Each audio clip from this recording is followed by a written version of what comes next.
6 tersangka begal motor yang tertangkap Subdit 3 Jatanras Polda Sumsel diringkus dari lokasi berbeda setelah melakukan kejahatannya di Jalan Remarta Dinata Kalidoni Palembang Rabu malam pekan kemarin. Peristiwa terjadi saat 12 pelaku, yang ke-6 lainnya masih buron, merencanakan melakukan perampokan acak dengan berkeliling menggunakan sepeda motor. Tiba di lokasi kejadian yang sepi, tersangka melihat korban. Belakangan bernama Rido melintas dan menghadangnya.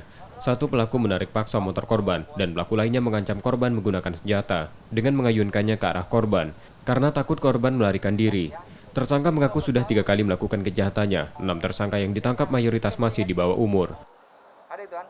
Sebutnya dengan pembegalan, di mana para korban ini dihunting, dicegat oleh para pelaku, lebih kurang jumlahnya 15 orang. Kemudian sepeda motor dari si pelaku itu, si korban dibawa pergi oleh para pelaku. Sedangkan para pelaku ini sendiri, hasil identifikasi kita masih relatif anak-anak, masih anak di bawah umur.